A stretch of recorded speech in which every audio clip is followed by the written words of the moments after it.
Good evening and welcome into Springville High School for week 2 of the high school football season on KSLSports.com. We are here to see Springville take on Green Canyon with Trevor Allen alongside Braden Peterson. Braden, we got a inter classification, 4A versus 5A. Green Canyon coming down from North Logan all the way down to Springville. What do we have here tonight?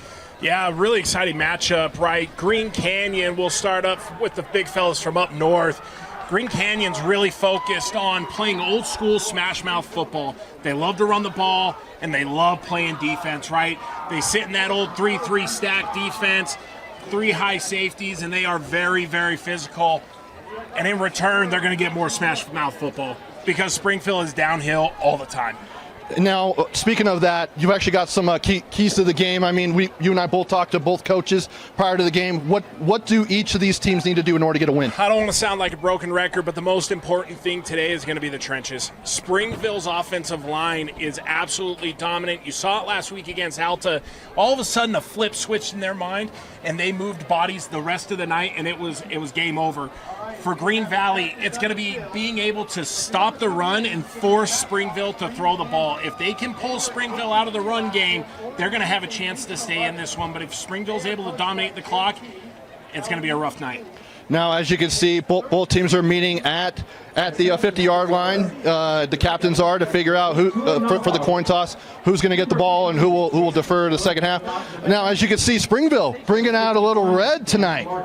Well, I'm an Alta High alum, and we love red. I'm a Dixie State alum. Okay. We love red. Yep. And, I mean, I might be a Utah fan, forgive me, everybody at home, but I love red. So it's nice to see the red. But Green Canyon looks real slick out there in the all whites with the green numbers. And they got the best hat I've seen all year by the coaching staff as well. Yeah, it'll be a really good matchup. So last year for Springville, they finished with a 6-6 record. They lost in the second round of the playoffs, and then last week picked up a 27-21 win over your Alta Hawks. Yeah, that was a great win last week, right? Everybody kind of expected Alta to come in, have a good run with Springville. Springville came out and shocked them. And then you flip the script and you see what Alta did last night against Bingham. And that win gets more and more impressive now that we've seen what Alta's done. This Springville team is really, really physical. And as an offensive lineman and a fat kid at heart, being able to watch teams get really physical and go back to that old school smash mouth game, it's a lot of fun. I'm really excited to watch what they have today. Something that was a little bit interesting, if you're following Green Canyon, coming into this game, they actually played Provo last week, came down from North Logan, went down to Provo, and then this week they're down to Springville. Next week, they're going to be playing on the road again against Pleasant Grove. The road trips are brutal. But one of the things they're going to learn about this team really, really fast is the resiliency and their willingness to go through hard things and then come out. Right? Coach Tau Ili sounded really positive with his boys. He was really excited about the ways they've responded to some of the difficulties of travel like this. These guys are leaving at 1:30 in the afternoon, getting to the game spot at about 4:20 or so, and then just having a little bit of time to get their bodies ready. That's a really, really difficult move. And I'm excited to see how they respond to the difficultness. But look out for big Luke Baker, their left tackle. They will go as he goes, and they look for him for a lot of consistency on that offensive line as Green Valley is going to start with the ball, or Green Canyon. Yeah, scoreboard says Green Valley, so do not blame my guy Braden here. He's just going off the scoreboard. It is Green Canyon, but so we'll have Springville kicking off, and they will kick to Green Canyon, going right to left as you watch it here on KSLSports.com. And Braden, we got another great week of high school football about to get underway. We also have one of the best views in the state. I'm sure of it. And here we go. It goes into the end zone, caught by. That looks like Eli Wheatley. The kick goes into the end zone. Or excuse me, Hayden Schramm. The ball on the 20-yard line, first and 10. All right, Trevor, so based upon what you know, what are you most excited about tonight?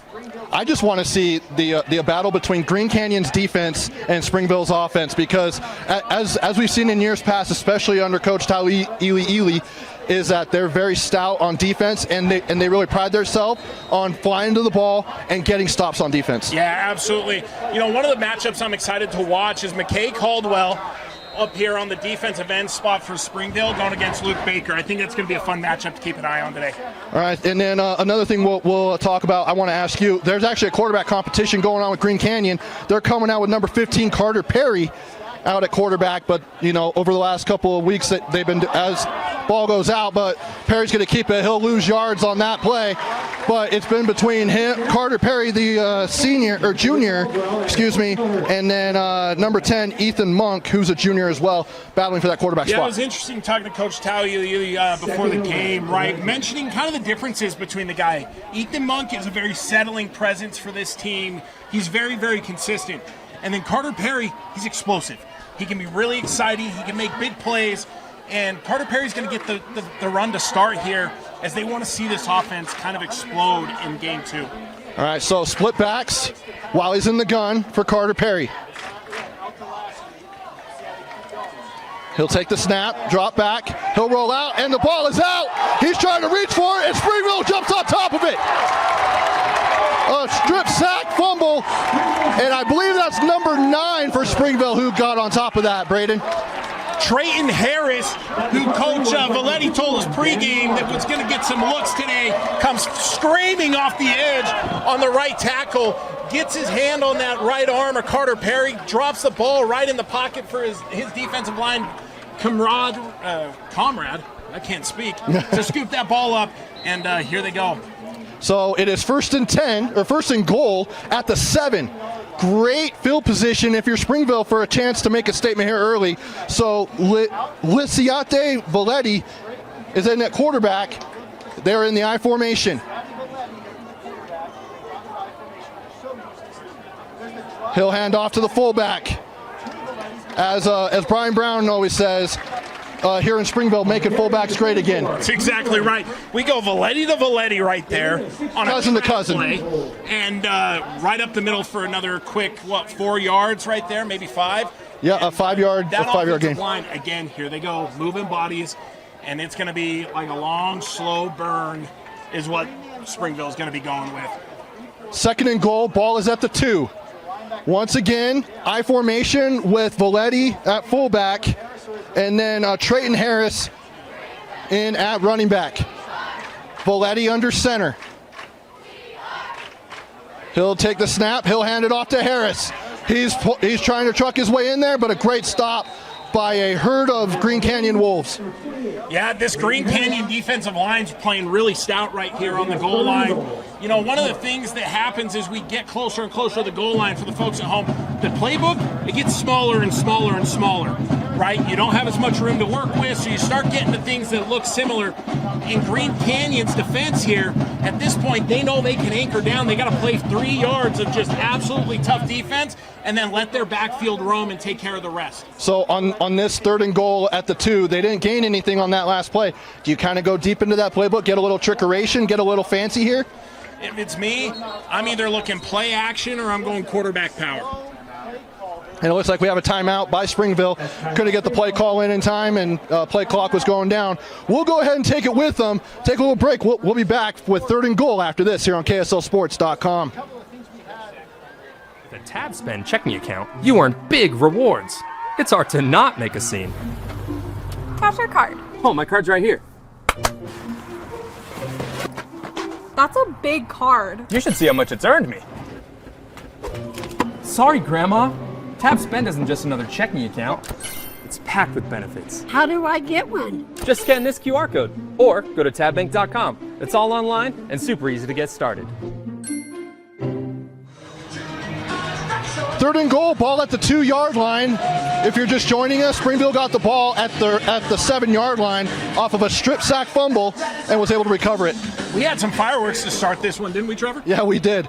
And now we have third and goal, and it looks like they're going to have one back here with Valetti with Trayton Harris. So his brother or cousin Max Harris is out, who's normally the premier back. Valetti, he'll roll out. He's going to go pass to the tight end, and he caught. Touchdown! And that looks like Big Tuan Nafahu with the touchdown grab there. I did not think that's where they were going to go. I thought quarterback power was absolutely going to be it. I love this, though. Making a nice, easy throw to get Valetti going today. Roll him out to the right, get to his big tight end, Tua, and let the stars start shining. Prior to going to break, you even said, I'm either going to go play action or I'm going to go QB power run. He went play action, rolled out. And the PAT is good. And so with that, with 9:31 to go here in the first quarter, it is 7-0 Springville. Back after this here on KSLSports.com. Welcome back. We now have Green Canyon on offense as it is 7-0 Springville. Trevor Allen, Braden Peterson here with you. And here's Carter Perry out of the gun. He'll tuck and run. He'll get to the 20, to the 25, and he's down at about the 26-yard line on that quarterback keeper. You know what I like? You had out of Carter Perry there, right? He saw a lane, and he knew that positive yards is all he needs, right? I think sometimes with these young kids, they forget, I got to make the big play. I got to make the big play. No, positive yards wins football games, right? And great job by the young Carter Perry to just find space, get the yardage, get him to short sticks, and again, the playbook opens now. Picked up 7 yards on that play, so 2nd and 3 at their own 27-yard line. Once again, split backs. And it looks like maybe a little bit of a miscommunication as it was supposed to be a handoff, but Perry's like, all right, I'll just keep it again and maybe get another yard. Yeah. You know, one of the things you're going to see out of this Green Canyon team is they're going to be in a lot of 20 personnel, and for you folks at home, what I mean by that is they're going to have 2 running backs in the backfield, and they're going to have 0 tight ends, right? You're going to see Green Canyon mess around with this the whole game with misdirection, with motions, with swings, all sorts of things. They're going to bank off a lot of that 20 personnel tonight. So 3rd down and 3. So didn't gain anything on that last play. Same formation, 2 wide to the left. He'll drop back. He'll fire it to Schramm as he goes out of bounds, and he hauls it in. It looks like a catch, and it is, and a first down, but Schramm is coming up hobbling, but what a catch. Phenomenal catch by Schramm. They want to get the ball in number 8's hands. It's pretty simple for Green Canyon. You know, Carter Perry makes a great throw down the sideline as well as he's got pressure in his face. The Springville defensive line is no joke. Hayden Schramm last week against Provo had 14 catches for 139 yards. That is a good day's work. Are you sure? That's a wonderful day. The only thing he didn't do was find the end zone. Yeah, well, you know, you keep putting numbers like that up, you're going to find the end zone quite a bit. And Schramm is at the bottom, I believe. Oh, wait, no. Schramm looks like he's on the sideline. Yeah, he is. He came up hobbling, Yeah. but then he stays in the huddle for a minute, maybe trying to, try and tough it out. But timeout called here. And we'll keep it here. So through week 1, as you just look around the state, what has kind of surprised you coming into week 2 of what you didn't probably think would happen after week 1? I think West's win, and maybe the exclamation point that West put on their win last week was surprising to me. People are going to be shocked, but I called Granger Orem last week. Granger's defense was actually really surprising to me. They had a lot of points put up against them, but they were on the field a lot. That's a team that I think their defense is going to be really exciting this year. And then I'm going to stick with the Alta Hawks coming out and rebounding against Bingham last night. Those are 3 things that have kind of surprised me to start the year. Definitely more football to be had, which is a great thing. It's a great problem to have, more football. And Schramm is still out. But here's Perry. He's in the gun with 2 backs to each side. He'll hand off. That's to number 3, Micah Jenkins, and he is stopped at the line of scrimmage. Yeah, that looks like it was big number 54? It looked like it was Cade Johnson come ripping through that defensive line and just absolutely swallows them up. Springville's defensive line is stout. They got some big kids down on that front 7. Very athletic as well. But hey, Green Canyon's here pressuring. They flip the field, and they've got a good opportunity here to get some points.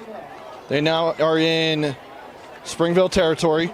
Perry drops back. He'll throw it deep. He's got a man, and it could be picked off, and it is hauled in. That is number 5, Braden Smith of Springville, and he intercepts it at the 17-yard line, and there's a flag. It's probably going to be an unsportsmanlike conduct. Yeah, I mean, great play by Braden Smith. Just tracks the ball like a receiver and goes to get it. You know, these are tough situations, right? Like Green Canyon wants to pressure the ball down the field. They realize that's probably a good place for them, is stretching the field after seeing the first 2 drives. But the hard part is here, as a wide receiver, when you see that ball go up, if you don't have a play on it, you have to do anything you can to make sure that ball finds the ground. 15 yards in the opposite direction is better than the ball in Springville's hand. So now the field is flipped, but deep in their own territory is Springville. But a turnover is a turnover. Offenses like Springville don't mind having a long field. They eat a lot of clock, and they just run their game. There's something special about this type of football. It takes you back to your roots. It really does. 6:49 to go here in the first quarter. It's 1st and 10 at their own 11, so I was way off on where he was out of bounds. They must have marked him. Oh, yeah, because of the penalty. That's right, half the distance. So here is Valetti in the eye. He's also got a tight end, it looks like. And he'll drop back. He'll roll. Now he'll tuck and run, and he'll get it up to almost the 15-yard line, probably 14. Give him about 3 yards. Yeah, you know, Springville's got a really interesting offense, right? It's a blast with the pass and a little freshening up with some read, you know, RPO kind of action, right? And you'll see this consistently throughout the game. They're in 21 personnel, right? They got the 2 backs, the 1 tight end wing, and they'll immediately drop back. They'll run hitches on the edge, and if it's not there, then Valetti's going to take it north and get whatever he can. Valetti went 6 of 10 throwing last week for 38 yards, 2 touchdowns and an interception, but he ran the ball 17 times for 149 yards and a touchdown. And then on top of that, he had 4 tackles in the TFL on defense. Yeah, well, you know, he was just slightly busy. Just a little bit. And now he's trucking up, and he gets the first down. I believe that's Trayton Harris. It's a run by Trayton Harris for another Red Devil. And it is. So Red Devils move those sticks as they get to the 24-yard line and a first down. Yeah, you just see Springfield going back to, or Springville, not Springfield, we're not watching The Simpsons, I apologize. Okay? Springville settles in and goes right back to their old trusty reliable ISO downhill football. Create lanes, let your back make plays, and if you're Trayton Harris, throw the team on your back and carry a few, huh? Yeah, and he's a big boy, filling in for his cousin, Max Harris, who's out tonight with an injury. And now a pitch out to Harris. He gets to the 25, cuts inside, and he's tackled. The initial tackle was number 54. So, looking at it, it looked like it was number 1 for Springville that was there to set the edge. Zach Henderson gets a great block off the edge, which then springs Harris to be able to start getting to that second level of defenders for Green Canyon. And, you know, a great 5 yards on first down. And again, the playbook gets more fun when you get to these short stick opportunities. 2nd and 4 now, ball at their own 30-yard line. Here's Valetti under center, sends a man in motion. And now he'll hand off to Harris once again. He gets up to the 40, cuts inside, or to the outside, excuse me, and then he gets down to the 43-yard line, and that's another first down. Yeah, just another lead trap play for Springville there, right? We get the lead from the fullback coming right through the middle, and there was just an absolute truck-sized hole for Trayton Harris to just go barreling through. You know, I'm getting like Mike Allstott vibes and all these like really fun things. These big. That's backs. a name, man. Well, you know, let's throw it. Mike Allstott. Hey, I gotta say that is a name you won't hear a lot on broadcast, but good for you. That's awesome. Here's Valetti, rolls out, but then he's caught right in his tracks. Number 22. That is Cooper Johnny. Yeah, Johnny does a great job getting around the edge. One of the things that I saw on film with this Springville offensive line, when they pass set, their pass sets are really short and quick, right? Because their pass game is typically short and quick, so they want to stun them right at the line of scrimmage. And so what that makes them susceptible to sometimes is edge pressure. And you see it right there as Johnny comes screaming off the edge. And, you know, it's one of those things that you kind of live and die by because typically you're letting Valetti go right back up the middle. So now Valetti's in the gun. He's got Harris to his left, and he's got Trips with a tight end on the right side. And now he'll go out to the flat, but then tackled in the backfield That was a loss of 3. That is 54, Sawyer Rainey, who had a tackle for a loss earlier. What a great read by Sawyer Rainey, right? Trayton Harris does a great job. They leave that defensive end. He slips him, and as soon as he slipped him, Sawyer Rainey came springing towards the Springfield, Springville. Still talking about the Simpsons. Don't you love Bart? Hey, Bart's awesome. Bart's great. Homer's interesting, but Yeah. but springing right up to Springville's running back Trayton Harris and just lights him up. Great play. I actually see what you did there. Thank you. 3rd and 20 at their own 33-yard line. You got to get a little creative here if you're Springville's offense. Valetti drops back. He's going to throw it, and two guys were on it. It was intended for number 9. That's Stafford Small, the tight end, but there were 2 guys on him. Yeah, look at Braxton Bowman had a free play at the ball, and then his own teammate knocked it out of his hands. Great defensive play. This Green Canyon defense has gotten stout here, and they're going to get the ball back. Pretty decent field position, too. Frischneck is out to punt for Springville. That could be on the all last name list. Yeah, the Frischneck that's an impressive last name. I thought there were more syllables in it, but luckily Coach Valetti corrected me. And that's a good punt. That's a great punt. Line drive pretty much. And now it's taken by Bryson Pabst. And now a flag comes out, illegal block in the back, but he'll get to almost to the 50-yard line, but that's coming back either way. Yeah, as we were watching that, I was like, oh man, it looks like great return coverage by the Green Canyon Wolves. And then it looks like number 11, Bowman, got a little bit too much jersey is my guess.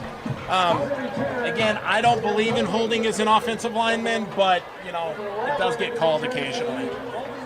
So holding on number 11 for Springville, Paxton West. So that'll spot Green Canyon. Or excuse me, that was Springville's number 11. This is Braxton Bowman. You were right. Never question your analyst. I was going to say, I don't hear that very often. I'm quite wrong quite often. I mean, I've said Springfield 3 times already, so. Hey, I'll just say this. If I've learned anything in this business, don't ever piss off producers, cameraman, or your analyst. Yeah. Don't ever piss those guys off. That's fair. So Perry's back in here at quarterback. He's got 1 back, and he'll hand it off. And that is not going anywhere. Probably a tackle for a loss for Micah Jenkins. I loved everything about that, but the hardest part is the defensive end from the backside as they run GT counter, which means your guard and your tackle are pulling to open up the opposite side hole. The defensive end crashed it and played it so hard, he just made the play in the backfield, but everything else looked really pretty. I like going to that for Green Canyon. And they actually gave him a yard. It looked like he was stopped in his tracks. I thought he was stopped in the backfield, but way to fight for one. Shows the movement they got up front. 2nd and 9 at their own 26. Perry, he'll drop back. He'll go back into the pocket. Now he's going to keep it. He'll get to the 25 and down to the 27-yard line. So basically turn nothing into something. Yeah, he's a tough kid. And frankly, I liked his first step up into the pocket, right? As a quarterback gets to the bottom of his drop, he has reads that he's looking for. He hit the bottom. He saw pressure. He took a good step up. I liked going to the right. He had more freedom there, but, his eyes went left, and he still got 3 yards. Great job. Way to get something. So 3rd down coming up with 1:10 on the clock, and it's running. They're at their own 28-yard line for Green Canyon. Trevor, the hard part is when you get behind the sticks like this, your playbook gets so small again. I know I keep saying that, but it limits what you can do. Looks like they're probably going to have to go deep here, and a lot of pressure. 3 guys right there in the backfield. He's holding on to it now. He's got some running room. He's at the 30 to 35, and he'll go out at about the 40, and it looks like he's going to get the first down. What a great play. Springville just brought the absolute house. When you play Madden, I think that's the all-out or the all-house blitz, whatever that is. Zero blitz, yeah. Like. Yeah, way too many guys to block is what we call it as an offensive lineman. I've got terms, but I can't say them over the air. And exactly what you're doing there is, oh no, run. Carter Perry does a great job getting outside Nafahu and gets the first down. That is a big boy. Willie coming after him. That's not a guy I would like to meet in an alley. Split backs again. He'll hand it off once again to Jenkins. And he gets a good push as soon as he gets into that pile, and he gets to about the 46-yard line. Yeah, I didn't see exactly where the blocking came from, but it looked like they had a counter or a power play there. And again, I like this for them, and I actually like power probably more than counter because, for one quick reason, their defensive ends over at Springville, they crash really hard. Running power is going to keep your tackle backside to protect it, and then you still get 2 extra bodies going up to hold the lead block. I like the play call for Green Canyon there. 10 seconds left on the clock here in the first quarter. 2nd and 6 at their own 46 as they're approaching Springville territory. Perry drops back, and he's going to throw it deep once again. He's got a man. It looks like Schramm. Pass interference. Did he catch that? And he did. That was Bryson Pabst. He caught that one-handed with his left hand. Oh my goodness, is that a helmet sticker nomination? A helmet sticker, a play of the week. Da-na-na, da-na-na. Holy cow, Bryson Pabst. What a play, and what a ball by Carter Perry. There is an absolute trust that you see that his guys will get behind defenders. He has had 2 massive plays, 1 pick, but you know he trusts his guys. What a play. All right, we'll go ahead and take a break. That's the end of the first quarter. We'll come back and talk about helmet stickers when we come back here on KSLSports.com and the Rewind Sports Network. Welcome back to Springville High School. 7-0 Red Devils over the Green Canyon Wolves as we start the second quarter. And Trevor Allen, Braden Pearson here. And Braden, we might have a helmet sticker nomination. It might be hard to beat on that last play of the first quarter. What a play by Bryson Pabst. Honestly, the whole thing as a whole, Bryson Pabst gets to his slot on that fade route immediately, right? And then Carter Perry just goes, I know my guy can get there, and just trusts him wholly. And he makes a wonderful play. O-line gave him just enough time to be able to loft that ball up there. Trevor, I think the thing I'm most surprised about to start this game is the Green Canyon passing attack. Yeah. 2 massive plays down the sideline. I didn't know Carter Perry had that kind of arm, but we should have known. Coach Tauiili told us at the beginning of the game, or before the game, excuse me, that Carter Perry was due and very good for explosive plays, and there it was. Well, and you know, the reason why it's kind of surprising is that they're going through a quarterback battle right now, and they have 4 returning starters on offense. 2 of them are offensive linemen. Yeah, it just makes for a tough go, but I love the way they're playing right now, and a part of it goes back to what we've said a few times, right? But on first down, when you're able to get 3, 4, 5 yards, you can take risks like taking a shot, because all you have is 5 yards, right? If you're 2nd and 10, all of a sudden you have to be more methodical about your play calling. And what they've done during this drive to start is get 3 to 5 yards right out of the gate, and the playbook kind of opens up for them. Jenkins picked up 3 yards on that last play. They're at the Springville 22-yard line for 2nd and 7. Here's Perry. He'll drop back and he'll look, and he's got a man. He's got Jenkins at the 20-yard line, and he's tackled out of bounds. And they're actually going to keep the clock running, and that he's at the 19-yard line, and that is a gain of 3. Yeah, this is great by Green Canyon. They're just letting the things that are coming to them, they're taking advantage of them, right? Carter Perry drops back. He's easy. He's really calm back there. And he just quickly sees, oh, my back's open. I'm going to take what they give me, right? And now Springville has to really anchor in. We got 4 yards for Green Canyon to go here. So 3rd and 4, as Braden mentioned. Split backs again. He's got 1 wide up at the top of your screen. He'll roll out. He'll look. He's got a man, and it is caught, I believe, and it is, and it's a first down. Hayden Schramm, who limped off earlier in the first quarter, he's back in and making plays. Hayden Schramm makes a big play down the sideline. Then Bryson Pabst makes a big play down the sideline. And then they go back to Hayden Schramm for another good play in the first down. Green Canyon's finding a little bit of a group. Confidence is one heck of a, I was going to say drug. Am I allowed to say that? I don't mean that in a bad way. I don't know how you can take it in a good way either, though. Medicine. It's good medicine. It's great medicine. Thank you. There you go. Pharmaceutical. As he goes out to his fullback, and that is number 34. We're going to have more fullbacks Samuel Selman. Samuel Selman. We'll have all year, I think. What do you think? Yeah, it seems like this is a fullback party. Yeah, I love it. I mean, here's the issue, right? We talked about this a little bit. The playbook always gets smaller as you get closer to the goal line, and now we're also teetering on needing 8 yards, 9 yards on second down. So it just starts to limit your play calling. Depends on how confident our offensive coordinator is here with what he's got. So 2nd and 9. And by the way, the offensive coordinator for Green Canyon is Coach Tauili. If I end up saying his name wrong, I apologize. I asked him before the game because there's a lot of I's.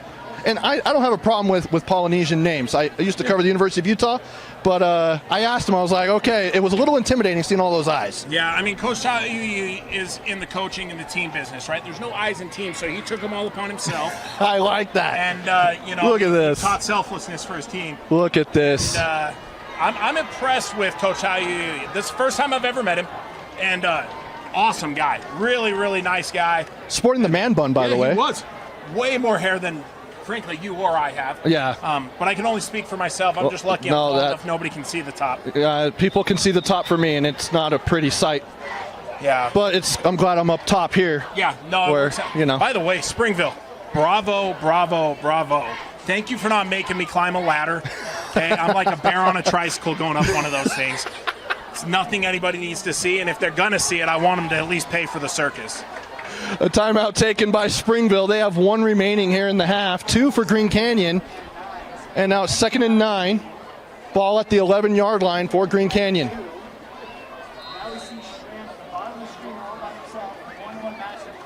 So Paps. I like the ball going to Pabst here. Yeah, he's down at the bottom of your screen. And they're going to him for the fade route in the end zone. Caught. Oh, and it comes out just as he landed on the ground. You can see the ball in the air, but it looked like he was going to haul that in. He almost wanted to one-up himself right there. Oh, my goodness. Great defense, though, by Zach Henderson. That ball was caught by Bryson Pabst, and as he started to come back down, Zach Henderson just starts clawing away at that thing, knocks it out. You could tell right away as you looked over at the defense, there was no safety help over the top, and it was an immediate call to Carter Perry, throw me the ball. You saw what he can do, throw him the ball. You get him one-on-one on an island, especially with him or Hayden Stram, you like your odds. Absolutely, yep. 3rd down, and they're going at it again. Looking at the tight end, and it's broken up. Looks like by Zachary Henderson, it's incomplete. 4th down coming up. It's interesting here. Again, they have the one-on-one coverage, right? So it's the right read. I actually kind of like the short side of the field right there with Paps, right? You took the long side. You have more room to err on the long side, which is probably why the read's sending him there. But I like that short side, and it might just be because Paps can go up and get anything, I think. So 28-yard attempt here for Green Canyon. And it is up, end over end, and it is good. That is number 26, Tanner Holt. He had 2 PATs last week, and now he's got a 28-yard field goal. Hey, what a great response by Green Canyon there, right? They throw the interception, the defense comes out, knocks it down, takes care of business. They get the great punt return. They get it knocked back because of the penalty. And they say, let's run the ball, let's get back to what we do really well. And then they hit the shot play to Paps, and great job. I will say, though, when you get in these moments close to the end zone, you have to get points, but also you can see how the playbook starts to tighten up, where 2nd and 8, all of a sudden they had to throw the ball every time, and they couldn't go back to what would help open up everything else. This portion of our broadcast is brought to you by Tab Bank. Tab Bank, home of the Tab Spend Rewards checking account with 3.5% annual percentage yield on your account balance and 1% cash back on eligible purchases. But great rewards are just beginning. Convenient online and mobile banking with no hidden or complex qualification requirements, no minimum opening balance, and no account fees. It's a big deal, member FDIC, as we have a touchback on that kickoff. And had Bryson Pabst nailed that touchdown in the end zone earlier, that would have been our Tab Bank helmet sticker, I would have to say. Hats off to the young man, though. He makes great effort at the ball. And you can tell that Carter Perry is confident in his ability, right? You go throw up 2 balls to him on the same drive like that, you know that he's got the ability and great ball skills. I got to say, Zach Henderson made the big play there. On that third down, yeah. Caught. He it just was. clawed it out. So now Springville brings their offense back out with Valetti and that power offense. With 9:58 to go, 7-3 now is the lead for Springville here in the second quarter. In the I formation, he'll hand off to Trayton Harris. He'll get up to the 25-yard line, and they'll mark him at the 28-yard line, and that'll be an 8-yard gain on first down. Death, taxes, and gap scheme football. Okay? There you go. They're all inevitable. When you run gap scheme well, you will gain yards, plain and simple. And you talk about the playbook being open, 2nd and 8, all of a sudden you have a chance to take a shot yourself, right? Especially with this Springville offense. So ball at their own 27-yard line, 2nd and 3 coming up here. Lisiati Valetti. He'll hand off to Harris once again. And it looks like he'll get close to the first down marker. It looks like he will get the first down, so move those sticks for Springville. You know, Coach Valetti kind of alluded to this before the game, but they really do play old school football. They just went power, now they went trap, and it's a first down. It's a pretty simple recipe for success. Run the ball, run the ball, run the ball. Well, and it worked last week in their win over Alta, but they also started down 14-0 because of Alta's offense just getting in the end zone, but then once they found some confidence, they were able to get into the end zone, and then also that pick six by Henderson just before halftime, I think, was big too for Springville. Tight end goes in motion. Now he hands back off to Harris, and he finds a gap right up the middle for about a gain of about 3 on first down. They go back to trap again, and you know, when I went to coach back east after I was done playing, you know, I went to a team that was leading the triple option. Now, I am not a triple option person, but there's something that they used to say about poetry and the motion and all the good stuff. Yeah. And you can see it right here. It's not triple option, but it's old school. It's lots of moving bodies, lots of misdirection with the offensive line, gap scheme. It's beautiful. Ground and pound, in your face, smash mouth football. Yep. And once again, back in the I formation. Hands it off once again to Harris. Feed the back. And he'll gain another couple yards. And it's just, you know, a couple yards in a cloud of dust. Yeah, exactly. And it's just know who you are and take advantage of what the defense gives you and what frankly your advantage is. You have a killer offensive line, right? Big Willie, number 73, is an absolute stout monster. Then you've got number 52, Chase Lamenta, and I'm going to get the rest of the big fellas here after this play, but great offensive line play wins football games. 2 sophomores starting on the offensive line as well. So some, you know, guys who got experience last year.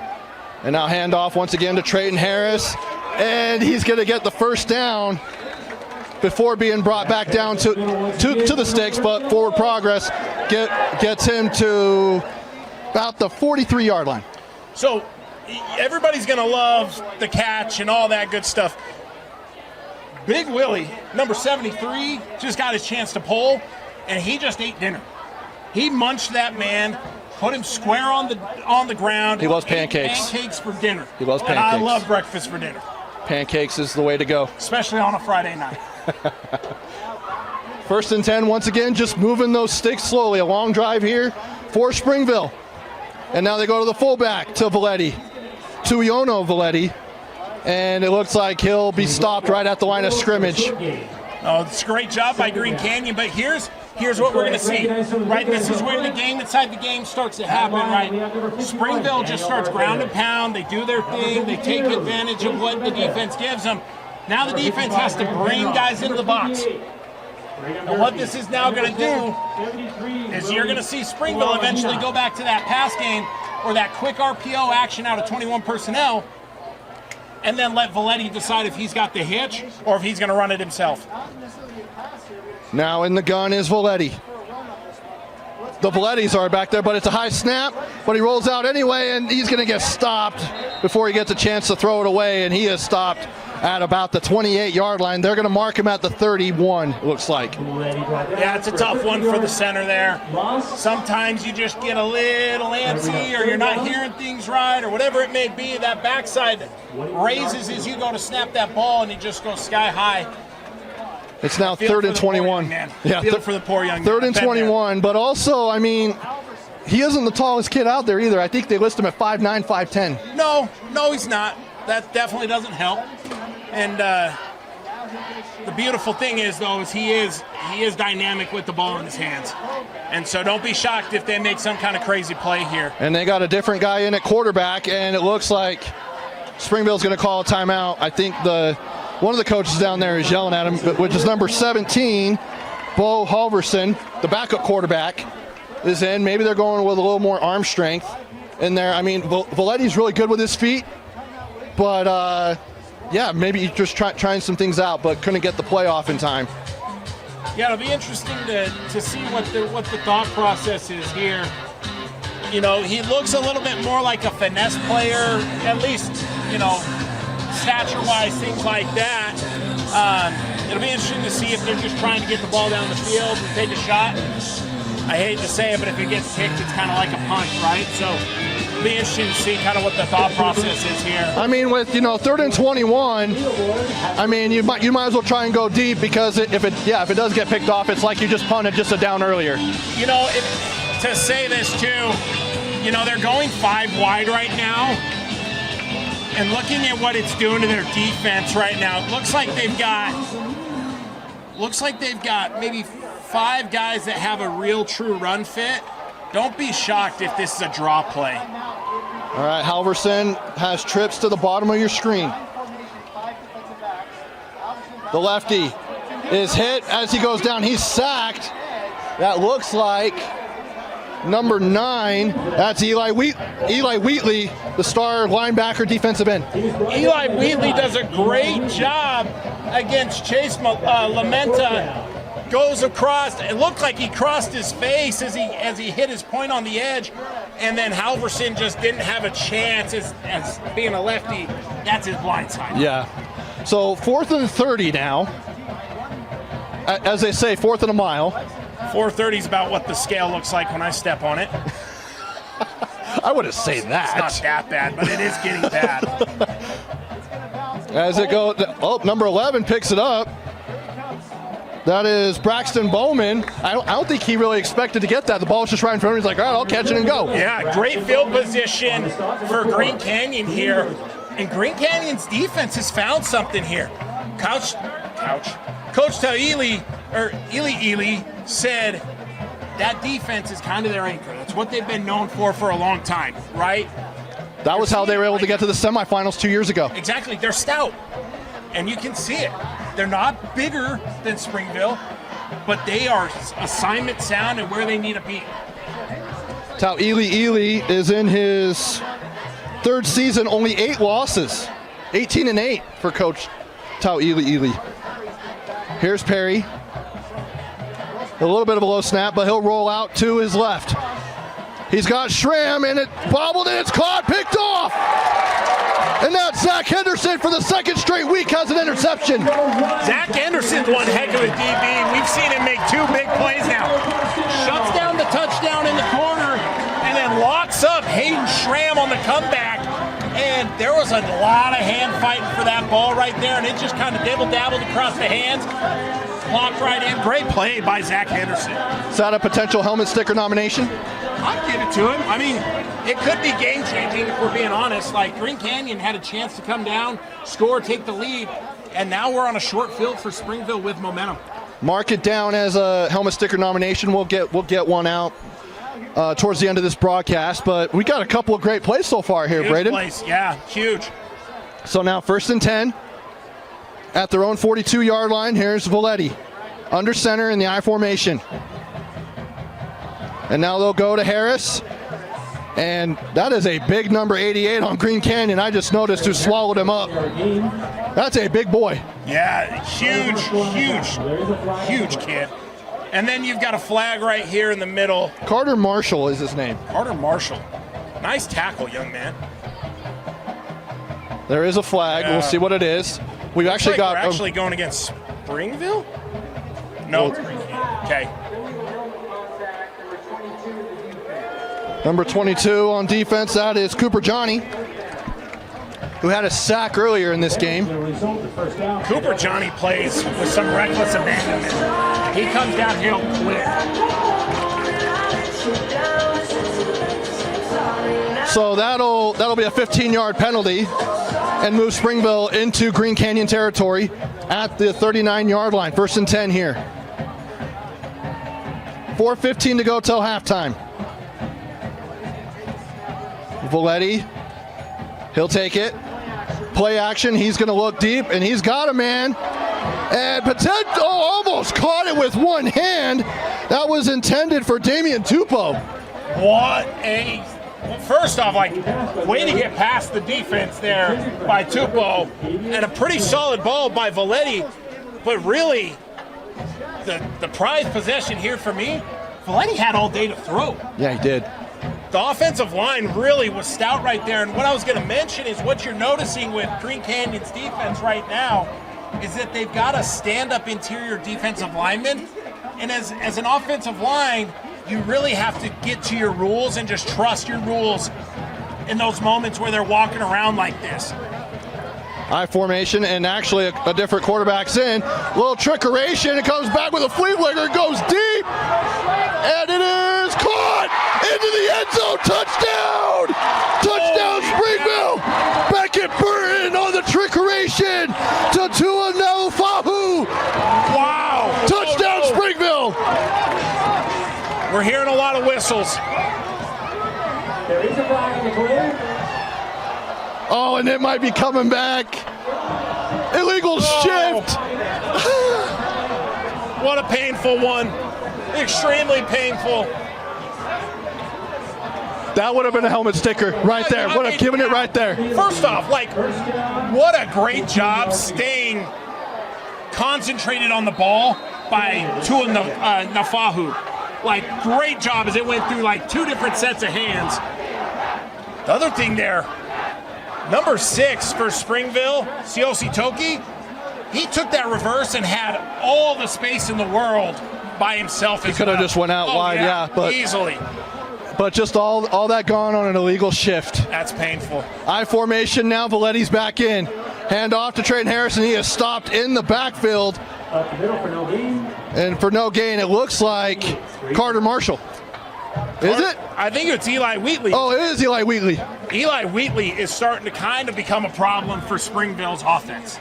He is starting to get through everywhere. And Carter Wheatley Eli Wheatley. Sorry, we're mixing up names here. Yep. Eli Wheatley, he's the one that is their stand-up interior, or he's kind of like their middle backer right now. So he's kind of bouncing around. Hybrid, goes on the edge. Yep, and he's dropping down in here as well.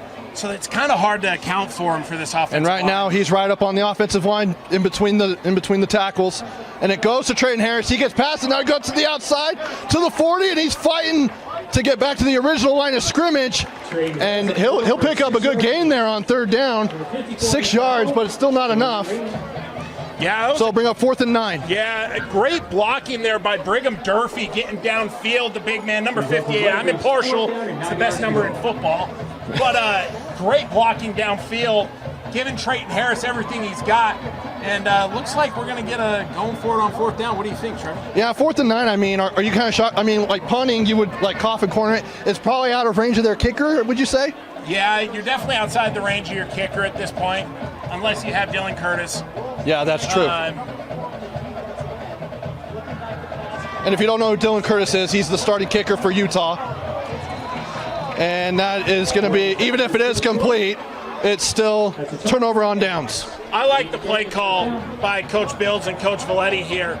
There's really no reason not to. Your defense is playing well. You just got the nice pick. But I don't know if I can call it the surprise, but I will tell you, I told you pregame that I thought Springville was going to be able to move the ball kind of at will. Yeah. I did. I really like their offensive line. Green Canyon has made me put my foot in my mouth. I got a big foot. Yeah, you do. Yeah.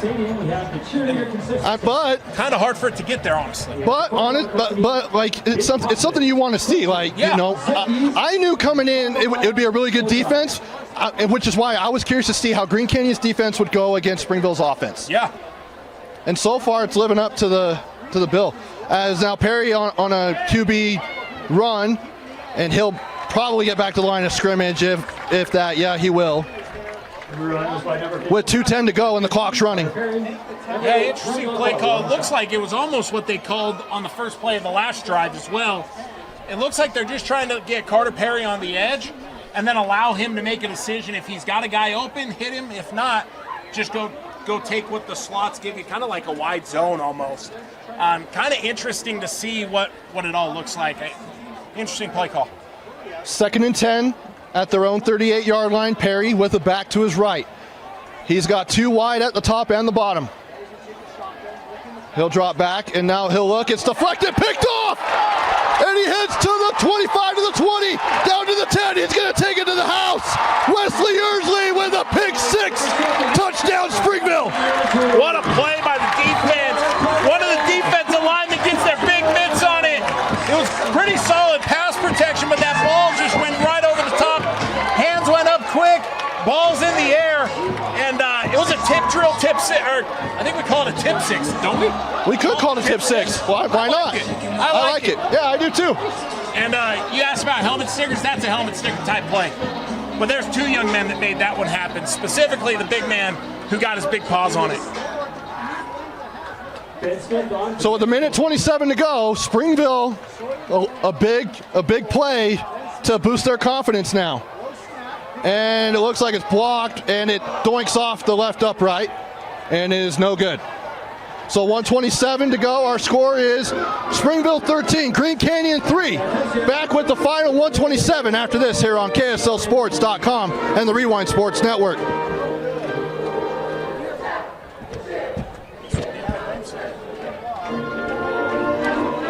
$1:27 to go here in the first half. Off of a pick 6 from Springville's, that is Wesley Ursley. The linebacker took that one to the house off of a tip 6 is what we're going to call it. Tip 6. Ursley showing off the speed there. His, they've got him marched here as a running back linebacker, so you really got to show the feet there. And the kick is underway. Into the end zone for a touchback, as Pap's not able to do anything with it as it goes into the end zone. But a minute 27, Green Canyon has 2 timeouts, but the quarterback just threw an interception for a touchdown. You know, these are tough situations for a team, specifically a young team like this Green Canyon team, right? You can live with mistakes. They happen, right? It's how you're going to react to them. It's 13-3. It's a 10-point game. You got a minute 30 left. Settle in and just run your offense. Take what the defense gives you like you had been and let the game come to you. You could come in here and end with a 1-score game going into half. 1:27. Here is Perry. He'll roll to his right. And he's going to find a man, and he does, and he gets to the first down marker, and then some, dives out of bounds. I believe that's Bryson Pabst, and it is. Oh, it's Bryson Pabst. You know, you just can tell. Yeah. He just makes plays. But a great job by Carter Perry. I really like this, right? They're going to drop 3, or they're going to drop a rush 3. Carter Perry sees that he's got the edge. All right, I'll get out there. I'll let my guys come to me. If they don't, I'll go get yardage. And he throws an absolute strike to Bryson Pabst down the sideline. 1:18 to go. Clock is stopped because he did get out of bounds. So fresh set of downs here for Green Canyon. Got trips to the bottom of your screen. Drops back. He's looking. Now he rolls out to his right. He's got a man again. Almost had number 7. That's Parker Lowe, who also plays quarterback too. Or can play quarterback. He's a dual athlete. Yes, he's an athlete. He might be a dual sport athlete too, but he's a dual position athlete. Again, they're going back to the same thing where they're just letting him drop back. I like what Carter's doing here because he's just, again, we talk about letting the game come to him, right? He's like, all right, well, I have time. Let me just kind of get to a spot where my guys can continue to work. Not a bad ball. He missed in the right place. Be interesting to see. You've got 2 safety help here as well now. 1:11 to go now. Here's Perry on second down. He's going to keep it. He'll get to the 30, out to there's a flag out as he gets to about the 38-yard line. They're going to mark him at the 39, but there is a flag on the play. Yeah, Carter Perry got out of there a little too cleanly with how much kind of pushback Springville's defensive line got there. So it'll bring him back on a holding call. With 1:03 to go, it's still second down. As Green Canyon trying to get into the end zone before halftime. Yeah, you saw Springville there. The first 2 plays, they went with single high safety looks, right? And they saw that, all right, we've seen this 2 plays in a row where Carter Perry's going to try and extend it. So they decided to drop 2 safeties and essentially say, we're going to make you play in front of us. Here's Perry. He's got 2 wide at the top and bottom. And he's got a back to his left. 54 seconds to go. Drops back and he rolls out. And now he throws it out of bounds. Was intended for number 84, but overthrows him, probably on intentional. That's Drage Briggs. Yeah, I like the adjustment by Springville here. We talked about it at the last stop there. As I'm trying to find my note here. But, you're seeing from Coach Valetti, he really he said, all right, well, you have the chance to beat us over the top. We know you can. We're just going to make it so you can't. And it really has kind of made it harder for Carter Perry to get the ball down the field.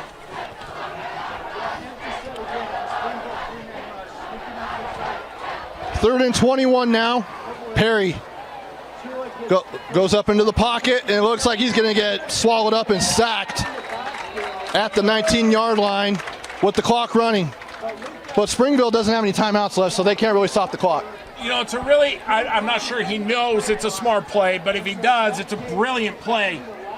Don't throw the ball down the field. Don't stop the clock.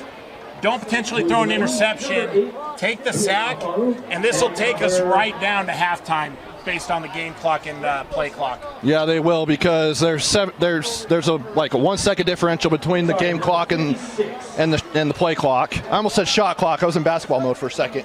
Trevor, we're watching God's game, okay? Yes, we are. Hey, I like both basketball and football. Believe it or not, I'll teach you something about me. Basketball was my game I loved. Okay. Just not built. Yeah. Although I would use you as a center in a heartbeat right now. Yeah, that's the problem. So my dad played at Brighton High School. Okay. And was a shooter. And so he taught me how to shoot. And so in my mind, I should be a shooter. The problem is I'm 6'3", 300 pounds. Yeah. And in my glories, 285. I really shouldn't be shooting the ball. I should be down low, facilitating. I have no touch around the hoop. Let's put it that way. Okay. I'm kind of a bear in Fair a China enough. shop. Fair enough. Ball in a China shop. That's all right. That's all right. There is 1 second on the clock, but 0 on the play clock. Did Green Canyon use a timeout? Green Canyon used a timeout. Yeah, they did. Yeah. Because it still says 2 on the scoreboard, which is why I asked. Yeah. They must have just not taken off, but there is a second left. So in reality here, though, Trevor, I like the idea of going for a Hail Mary here. Okay. Or a hook and ladder. I mean, yeah, why not? Yeah, you got 1 second left. And you can see they've got 4 out to the left. They've got 1 to the backside. They just broke the huddle with 12 guys. That's a lot of dudes. It is. 13 would have been a baker's dozen. Now, it looks like they're in the Hail Mary formation. Perry's just going to keep it and go. He's just going to pad his rushing stats. Oh. Runs right into the leg of Valetti. Tuiono Valetti, who's a fullback. But that will bring us to halftime. It looks like Carter Perry's okay. Hopefully he is. Yeah. You hate to see something like that. But we'll go to halftime. But just some thoughts on the first half before we go to break. Yeah, I'm really impressed with Green Canyon's defense. They have been really, really good. I think the offense, right, they need to get back to just taking what they're given, right? I think they tried to press a little bit too much. Continue with the dink and dunk. Hit them over the top. Let the game come to you. And if you're Springville, I'd like to see the offense become a little bit more multiple. Right now, it's been really run heavy, and I'd like to see them hit these quick slants in the RPO game that we saw last week and just allow Valetti to kind of get loose. Well, so far he's been held in check, but we'll see of what the second half adjustments bring. We will take a break and come back. The score is 13-3. Springville with the lead here on the Rewind Sports Network. Back to Springville High School, week 2 of the high school football season on the Rewind Sports Network. Trevor Allen alongside Braden Peterson, and Braden, 13-3, Springville lead over Green Canyon. Now, if you're both coaches, what are you telling your team? What adjustments are you making before the second half? You know, if I'm Coach Tauiili, I'm telling my guys we're right here, right? I saw a clip earlier of the South Carolina Little League World Series coach telling his boys they just got to believe as they came back to win. If you're Green Canyon, you just got to believe. Take what they give you. Don't try and play outside of yourself. Take what they give us, and let's make consistent plays. If I'm Coach Valetti, I'm telling my guys to stomp on the gas. Quit playing with, I hate when you play with your food. Yeah. Right? Like, you're right there. Stomp on the gas and go take care of business. That's where we're at this point. And that's how I would come to my offensive line. I think you can be very aggressive. Offensive linemen are one of those guys, the more aggressive you get with them, the more aggressive they get on the field, right? Like, they want to be told to stomp them out. And that's what I would be telling my guys. Stomp them out. Go finish. So we've got Green Canyon kicking off as they got the ball to start the game. And back to receive for Springville is Zach Henderson and Lisiati Valetti. If you're hearing that name, yeah, he's the quarterback. He does it all. I mean, when he moves like he does, I'd put him everywhere to return the ball to. And that is the nephew of Coach Valetti. Tui Ono Valetti is the son of Coach Valetti. So, Trevor, we were just talking about the best views in the state. Yeah. This is incredible from here. Yeah, it really is. That sunset. You got like two different mountains right there. Yeah, it's a great. It's beautiful. Hobble Creek in front of us. Kick goes into the end zone for a touchback. And you know, as people who know me personally know, I'm not a BYU guy. I do have a lot of respect for Kalani Sitake. Love Kalani. You know, I covered the Utes for like 10 years back when Kalani was the D coordinator there. Love the guy. Yeah. I love what he's doing there. But I gotta say, the views down here are nice for someone who doesn't come down here very often. It's wonderful. I'm with you. I'm a Utah guy too. I feel like I'm in enemy territory, but it's been really nice. People down here friendly. Yeah, no one's ganged up on us. It's all right. I had a great burrito on my way in. Oh, there you go. Yeah. All right, so we've got 1st and 10 at the 20-yard line is Springville's offense. Quickly back into 21 personnel. Yes, they are, and in the I formation. That smash mouth in-your-face football. Valetti to Trayton Harris. He's finding his gaps, and he gets up the middle, and he's near the first down marker as he gets to the 32-yard line on first down. There's something so just wonderful about watching an offensive line open a hole so big that when your power-pulling guard comes around to fill the hole, he looks like he's just running a marathon. He's got space, like he's all by himself, and then he just gets to hit the first guy that shows up. Great job on the front end by this this Springville offensive line. So now ball's at the 32, a gain of 12 on that play. Valetti hands it off to Harris. Why not? Goes to the outside on the left. Now he gets up to the 40, and he is down at about the 41-yard line. Almost back-to-back first down runs there for Trayton Harris. You go power, you go duo, death, taxes, gap scheme football. It just works. And everyone is doing their assignments right now. And right now, Springville, at least on the first two plays, are doing what you said. Don't be playing with your food. Just go and get the job done. That's exactly right? Like, it's very apparent that based off these first two plays, they knew they needed to come out and actually smack him in the mouth. 2nd and 1. So they gave him 9 on that play. And they're going to go back to Harris. Feed the beast. And he does get the first down there as he gets to the 44-yard line. Yeah, they go with the trap play there. The great thing is, right, like their offense is wide open right here. They're 2nd and 2. They can go trap. They can go play action shot play. You know, they can run outside. They go back to old reliable, and they just know they want first downs. So just continuing to run the ball because why not? So do you actually think that Green Canyon might start loading the box a little bit here? I don't. It kind of looks like they're like showing it. Have to, right? Like they're down to 6. They've got the 7th starting to come up. They're gonna make them play here. And now play action, throws it out, tries to find Tuyono Valetti, but he throws it behind him for an incomplete pass.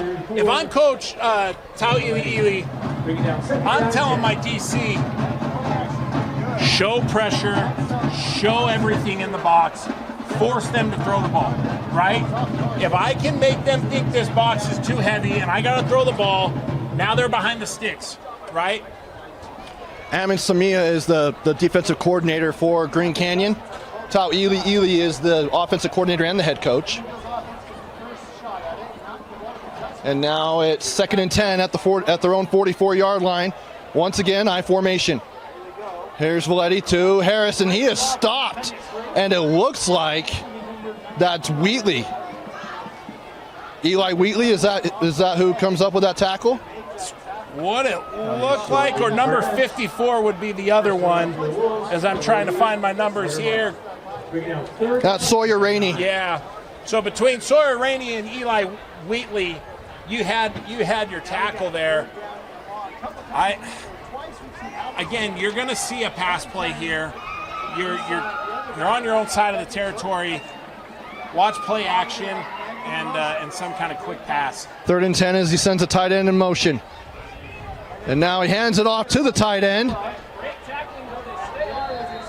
And that is Tua Naufau, who almost had that incredible touchdown, but then it got called back in the second quarter off of a legal shift.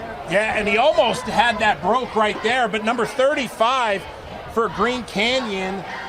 Oh, and I'm going to get your name right, I swear. Ben Seedall was right there to make the play. And if he wasn't there, Naufau was going. He had space. So now 4th and 7. Punter will come out.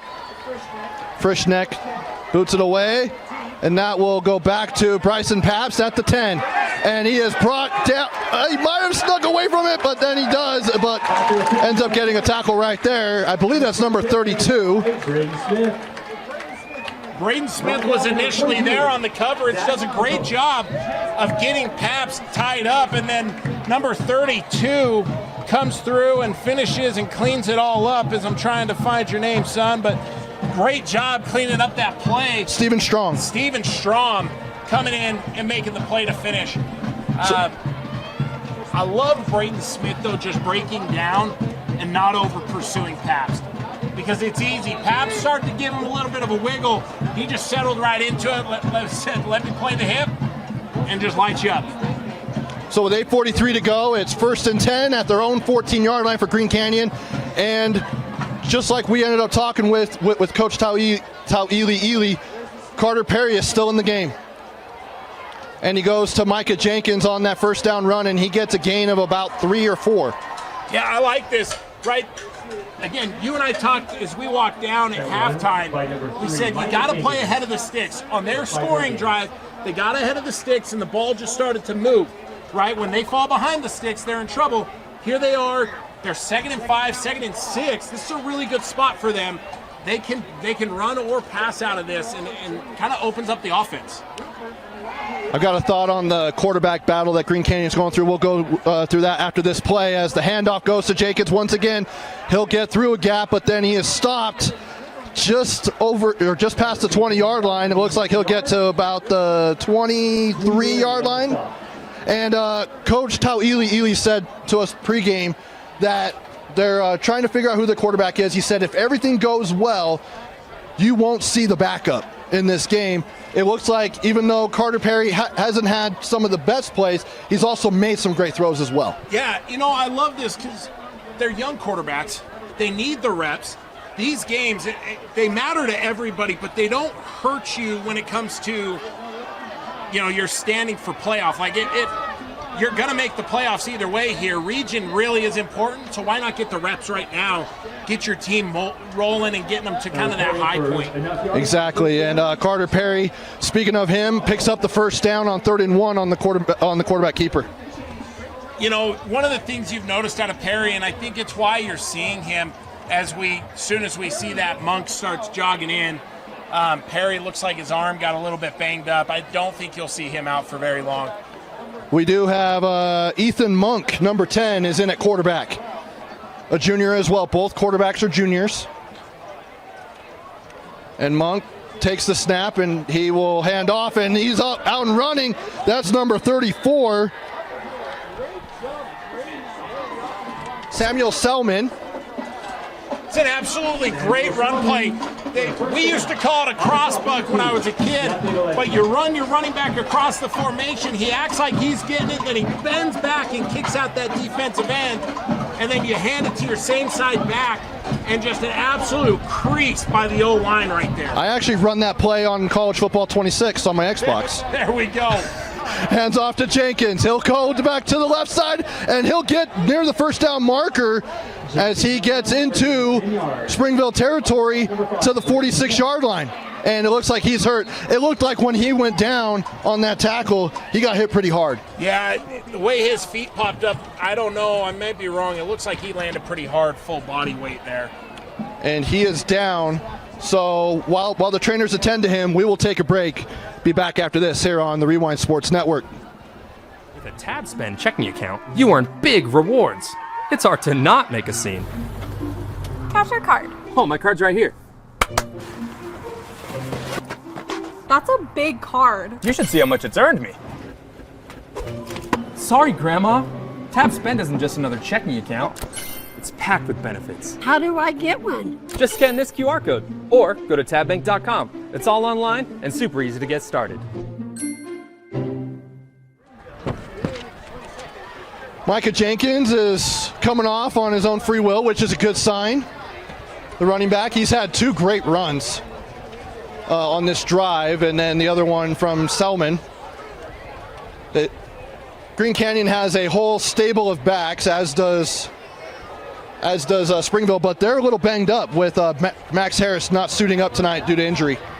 And now Monk, he'll hand off to Selman again, and he'll get to the 39. There's a flag on the play as they stop him, or excuse me, the 41. Yeah, it looks like, I'm just guessing here, but it looks like we got a holding penalty on number 75. Again, I'm an offensive lineman, so I don't think holding's a real thing, but for some reason they throw him still. I've tried to talk to him about it. Shout out to our guy Brian Brown. It's just love and positivity. That's exactly right. I hope everybody knows at home that I'm not foolish. I know holding's a thing. I just don't like Tab Spend checking account, you earn big rewards.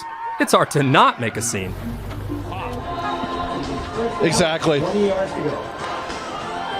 Pardon the technical issue there. The wind is blowing, and our notes I don't want our notes to fly away. The wind is blowing big time here in the second half. We didn't have that issue in the first half. No, first half was amazing. So now it's 1st and 20 on that holding call.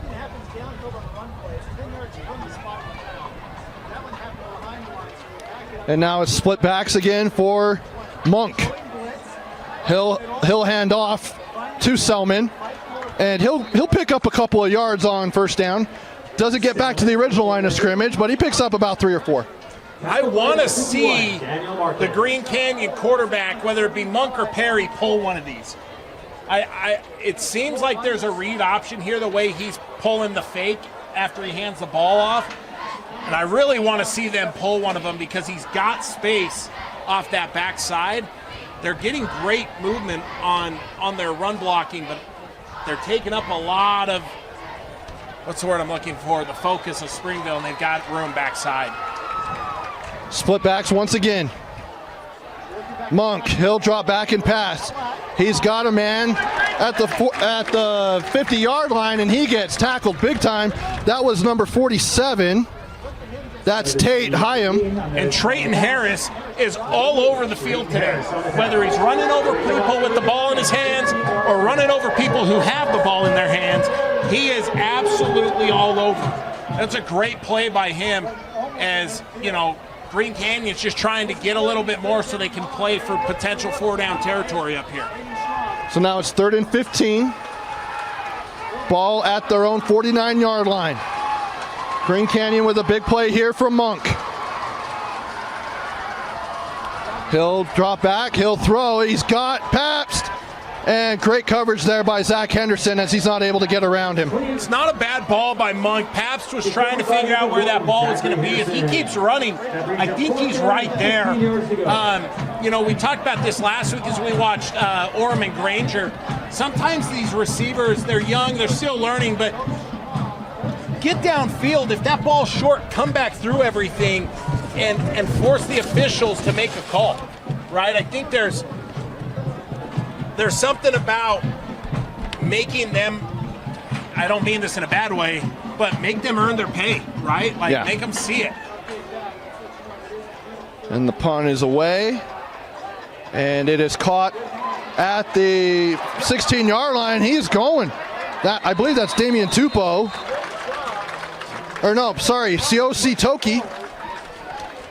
Yeah, that's a great return by Toki there.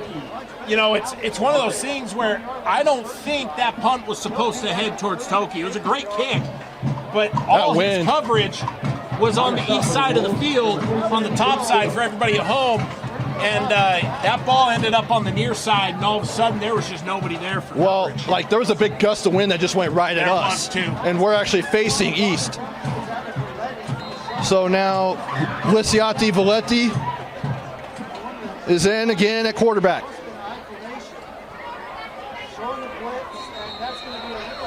And false start. It's a tough one for the center. I've been there, big fella. But if your butt moves, that ball's got to move, my friend. That's it's just tough. I could not be an offensive lineman. I can't stand in that stance for a long time. It gets comfortable. It really does. Really? No. No, it doesn't. No.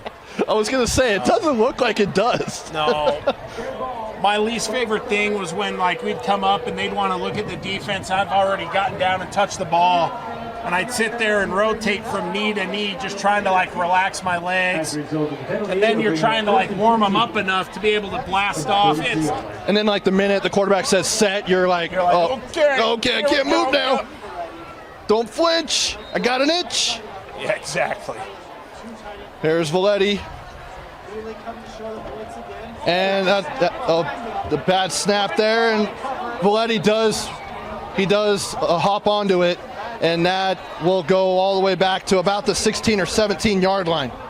Yeah, the center, something's going on there because it looked like he flinched a little bit again, pre-snap again. Sometimes at center, right, you can start to get in your head a little bit, and it's one of the most mental positions there is, right, because there's so much going on that you have to take care of. You really got to slow yourself down here. Take that deep breath. I used to always tell my guys, 3 deep breaths, move on. And now it's 2nd and a mile, 2nd and 31.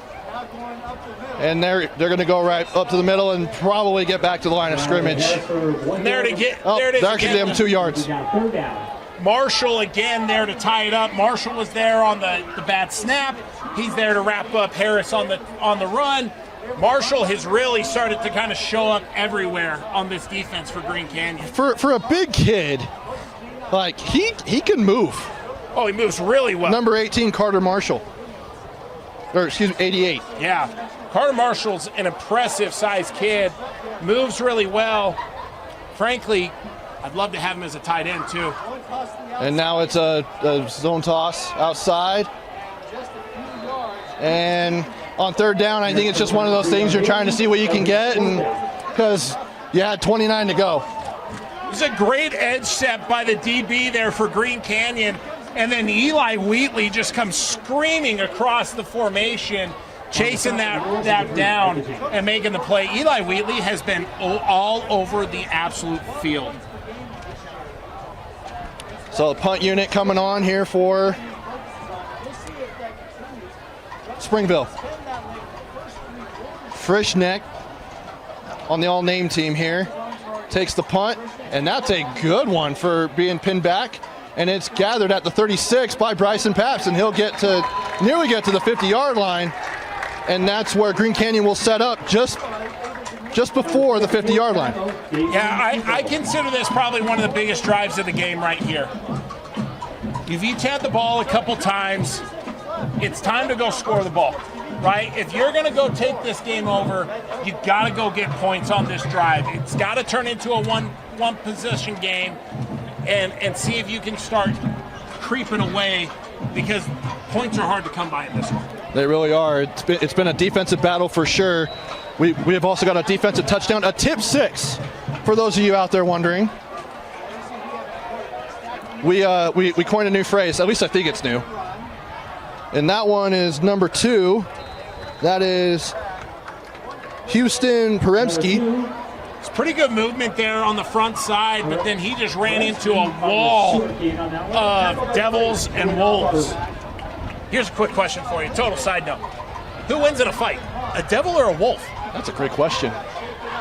You know, Josh says a Devil. Josh says a Devil. I'm going to go with the Wolf then. I'm a Why Wolf not? guy. I mean, you know, we could. I mean, yeah. Fair. But what about a Red Devil? Because you've also got a Blue Devil. Well, we're Tar Heel fans in the Peterson household, so I wasn't meaning to stir the pot here. Well, the pot's stirred, and I'm just going to tell you what it is. Had I known that, I wouldn't have brought up the Blue Devils. I apologize. It's fine. It's fine.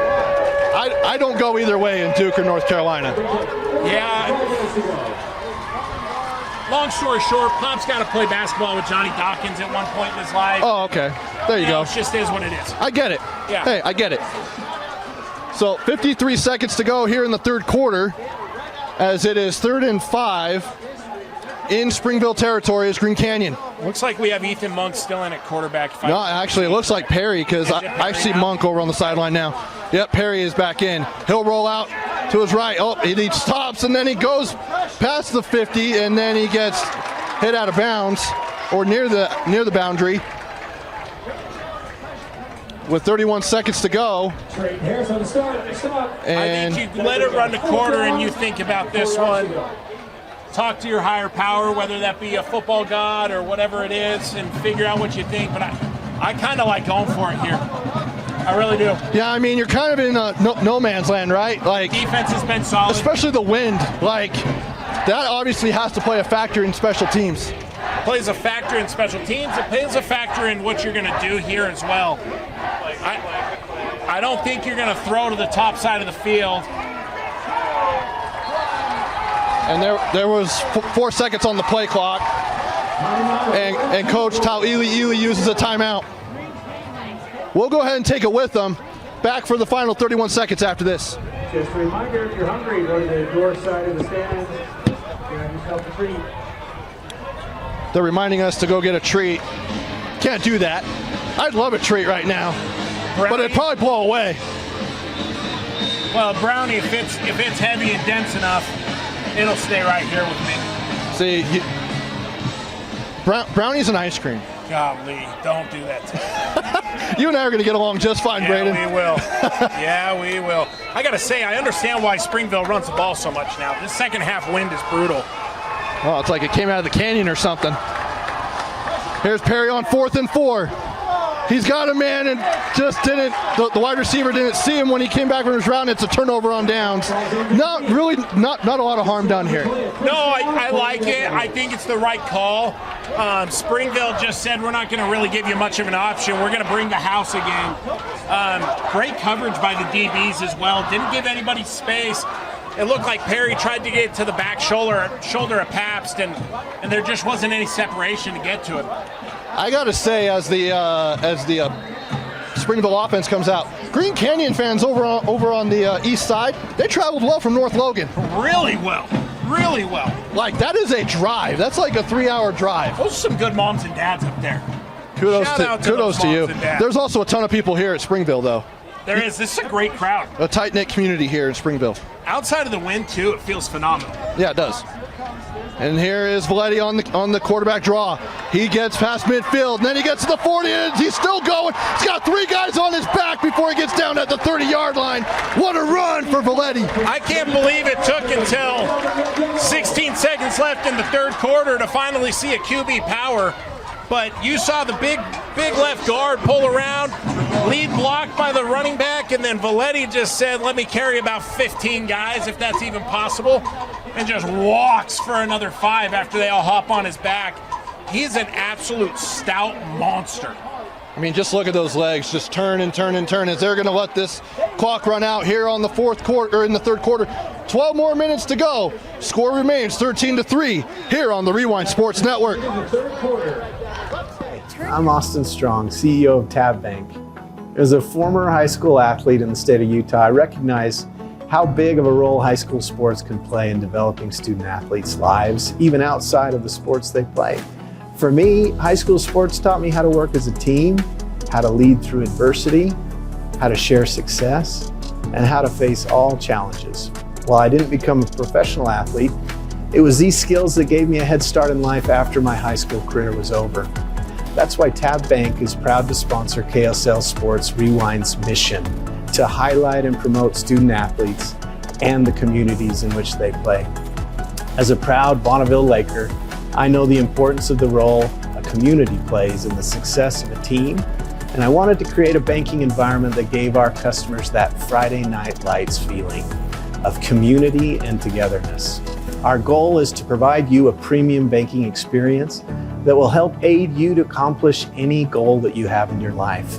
We believe that whether you are a heavy favorite or the battle-tested underdog, Tab Bank can provide you a winning game plan for any of your financial needs.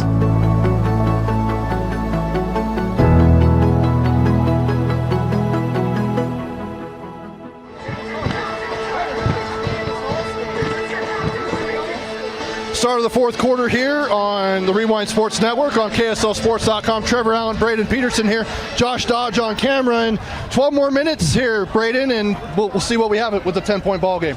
Cheers, my friend. We'll see how it goes here, but I'm all fours. All fours. Fours are up. My belly's full. My water tank is not. Yeah, no, I could use some more. Here's Valetti in the gun. He's got it back to his left. And it's a QB power right up the middle. And he gains probably about 2 yards. Yeah, 2-3 yards. This Green Canyon defense has been bend, not break all night.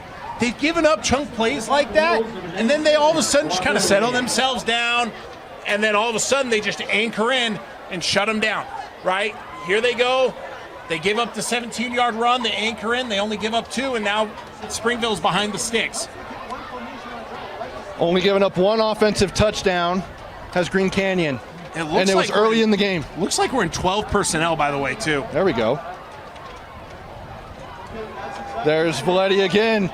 He's been listening to you. He's like, it took him that long to get it. Now he's finally getting some momentum, and Coach Valetti's letting him loose. Exactly. They just go to a QB ISO there. Might have been duo as well. But either way, they're running up that left side, and then you have Tua Nafahu, or Nafahu. Yeah, that's right. Yeah, you got it right. Yeah, forgive me. Absolutely smoking a man downfield. Absolutely smoking him. Pancakes. We love them. I love the aggressive nature that they've gone to here. They realize they haven't done what they wanted to. They went to their bread and butter, went to the main man, Valetti. And then back to him again. This time he gets away and he gets down to the 10. What a run. He took a couple of efforts there, but he keeps turning those legs. He's an absolute monster. This is a big one to watch. Number 54. That's Rainey. Yeah, Sawyer Rainey has gone down here. Hopefully it's just a cramp. Yeah, hopefully it's just a cramp. They've been, it sounds bad, but they were on a bus for a long time. And then to come play a football game is tough. I asked Coach Tau Ely if they were going to get a timeshare down here in Utah County, because they're going to go play Pleasant Grove next week. It's probably better to go get like an Airbnb investment if we're talking long term. Those timeshares, they're kind of devilish on you. You can't get out of them. I see what you did there. Yeah, see what I did? I see what you did there. I can't even say I did it on purpose. That's the bad part. Really? I didn't, but it flowed me. Really, really nice. Yeah, hey. Sometimes I surprise myself, man. Hey, sometimes it happens to everyone. Yeah. It's better to be lucky than good sometimes, Trevor. 2nd and 1 here at the 9-yard line. In the red zone is the Red Devils. We'll see if they go back to Valetti once again. It seems like it's just been power with him. Power. Power, counter. He ran for over 100 yards ISO last week. duo. I think almost 150 on 17 carries. And bobbles a snap. He gets around a guy, but then he gets tripped up in the backfield. That's number 47. That's Tate Hyam. Tate Hyam came flying off the edge with that ball hitting the turf. Valetti is such a monster to take down. He's got those big, powerful legs.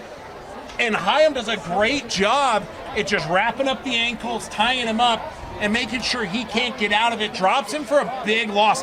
That is huge, like potentially game-altering huge, as Valetti had driven them right down into the red zone and knocks him out 22 yards out now. Now it's 3rd and 14. And with the wind swirling, you might need to go for it on 4th down as well, as Valetti goes out to the outside. He's to the 20, cuts back in, and he gets down to about the 13, probably about where he was at before. Coach Valetti's got a tough decision here, Trevor, with the wind that's going on right now. I mean, let me lick the finger and feel. My guesstimation from Weatherman Peterson is probably about 20-mile-an-hour gusts. Might be more, might be less. It's very scientific up there. I might have to have Josh Dodge phone in Kevin Eubank. Please do. If there's a white jacket, I want to know about it. Oh, but I'll see that for a little bit. I mean, I could take it right now. They're going for it, which is what I figured would happen. 4th and 4 at the 12. Here's Valetti. He's going to keep it. He goes up the middle. He gets in. He goes almost into the end zone. Does he get in? Touchdown, Springville! Lisiati Valetti for 6. What a run. I'll be real with you, Trevor. I was watching a little bit of shifting and moving up on that front offensive line pre-snap, but it looks like they must have gotten settled enough for them to run the play. They come around, absolutely open a gaping hole for Valetti to just cruise into the end zone. We got a Green Canyon player down currently. We have a Green Canyon player down. So we will take a break. We'll let you know who it is after this here on the Rewind Sports Network.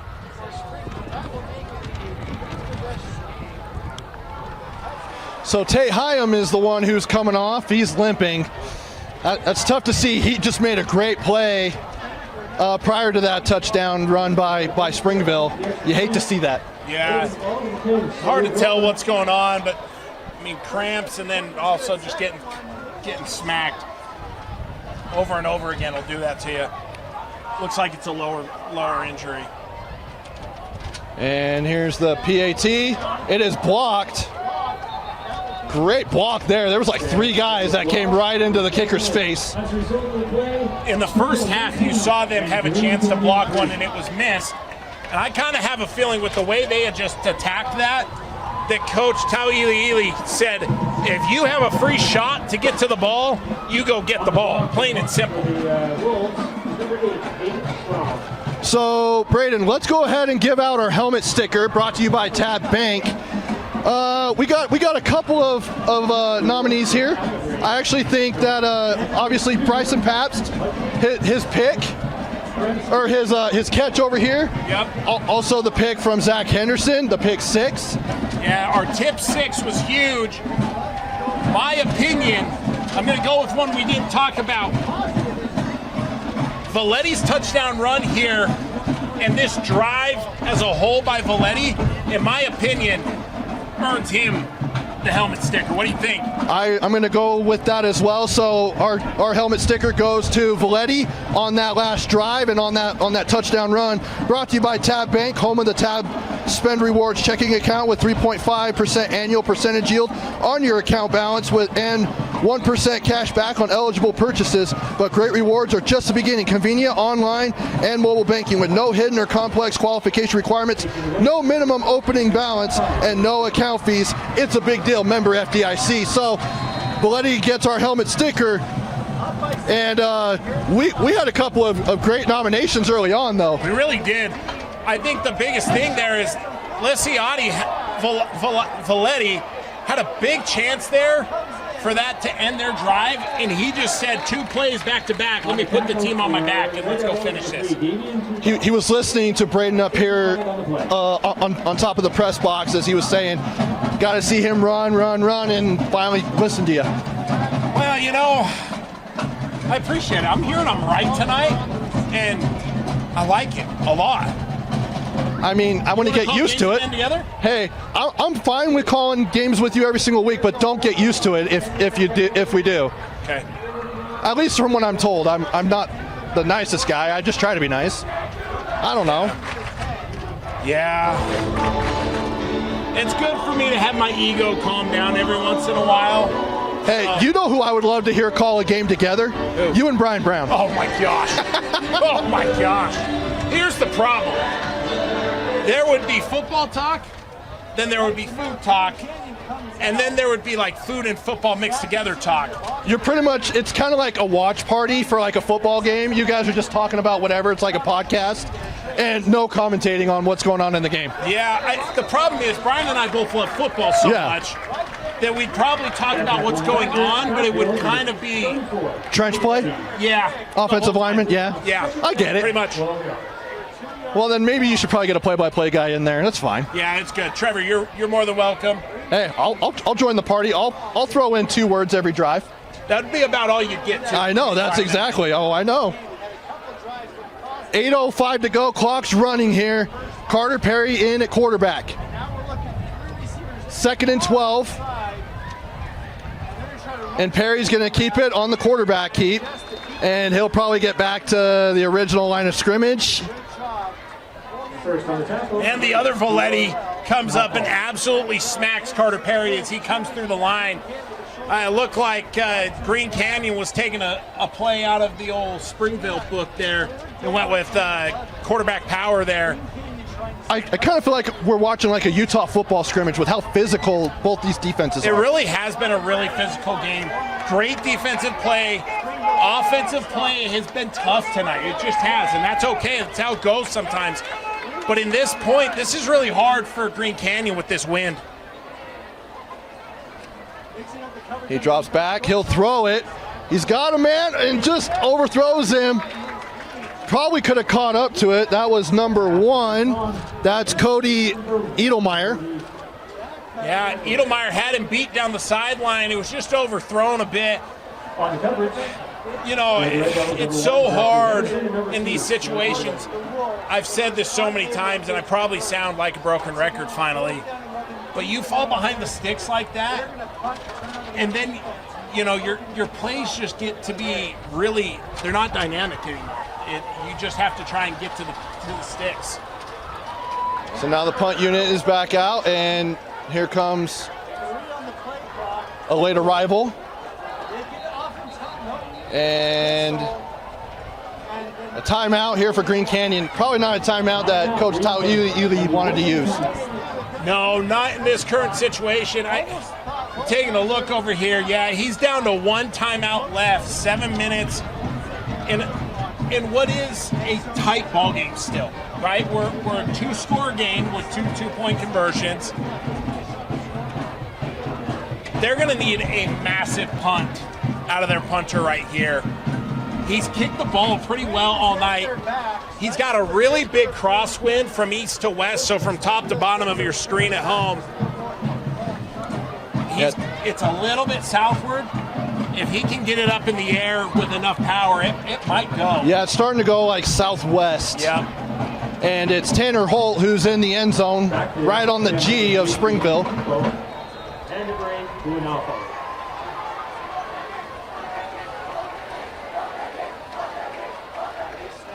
And he gets it off quick before it's blocked, and that goes right to the Springville logo at the 50, hauled in there.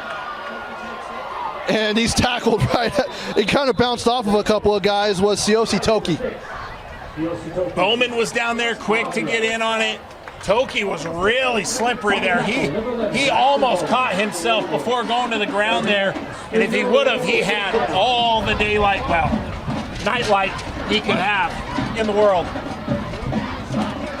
And now, question for you. Yeah. What do you think of these LED lights that start dancing and all that kind of stuff? I don't know.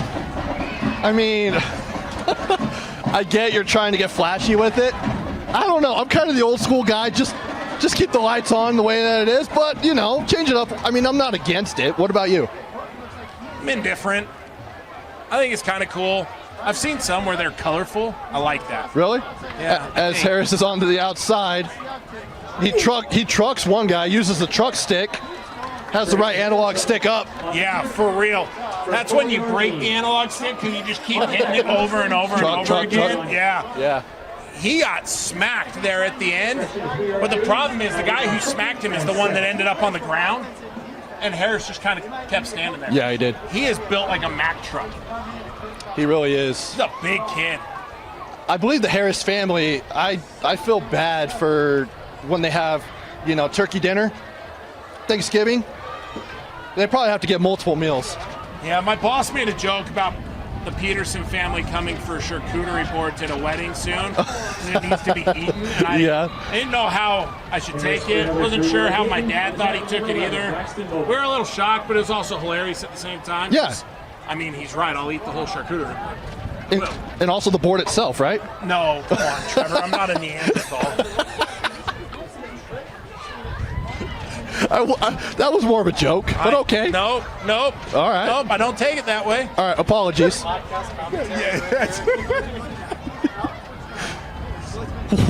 of the fun of this is that we're in control, right? Yeah, we are. Vince and Dane won't care, right? I hope not. I hope not. Here's Halverson. He's in at quarterback. He'll pitch it out to Harris, and there's a flag on the play. Yeah, you got a blindside block here. Coming down on the crack. Aldo Rodriguez is the one who's hurt. 17, I think? 19. 19. Oh, looks like it's a little chippy there. Yeah. A Green Canyon player being held away, and fingers are being pointed at players from the Springville side. Got to separate a little bit. So far, I don't think any flags have been thrown on that. No, but yeah, you're right on the blindside block. Yeah, you know, it's one of those things. One, you get frustrated because you're losing.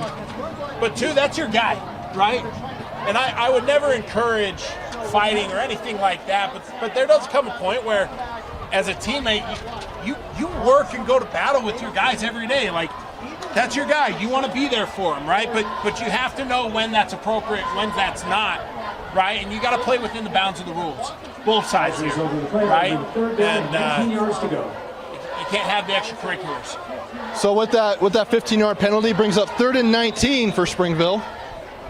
And now they're back in their own territory at their own 44-yard line.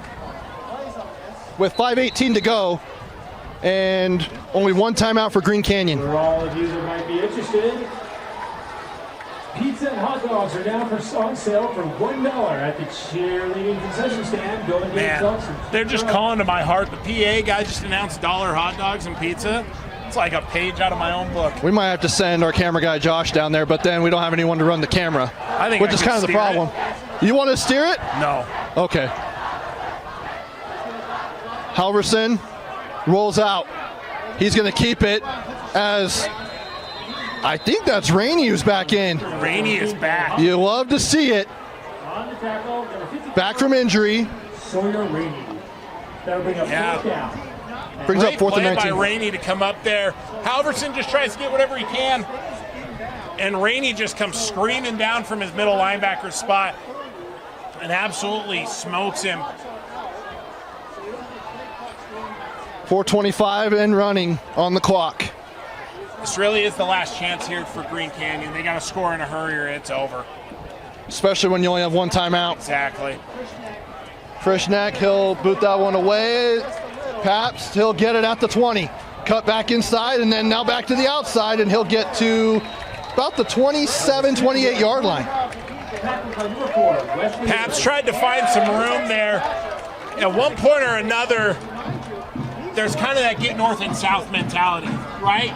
You can dance, you can try and make something happen, but at one point, just get north-south and get an extra 3, 4, 5 yards, right? Now 4:05 to go here for Green Canyon in their offense. Carter Perry back out at quarterback, it looks like.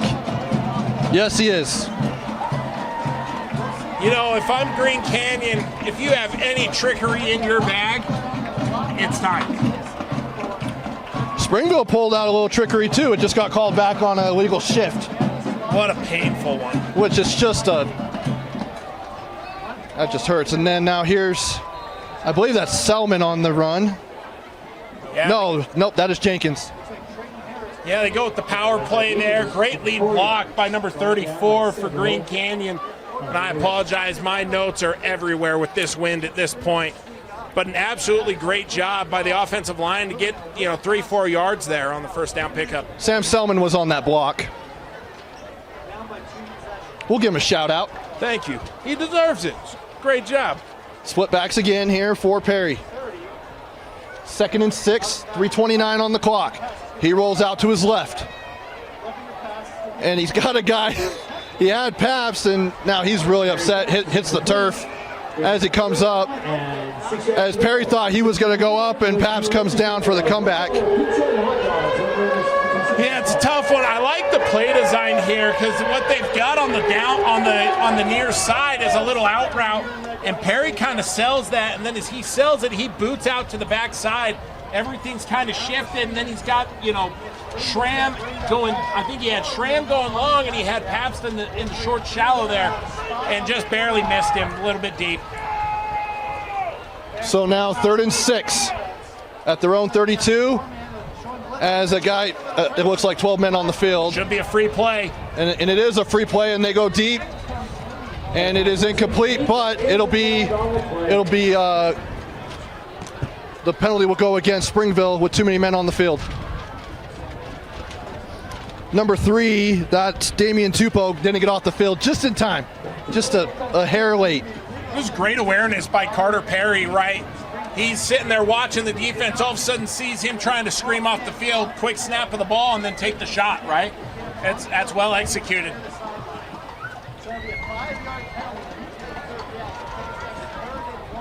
So 3rd and 1, 3:17 to go here in this one. Still one timeout for Green Canyon. Springville has all 3.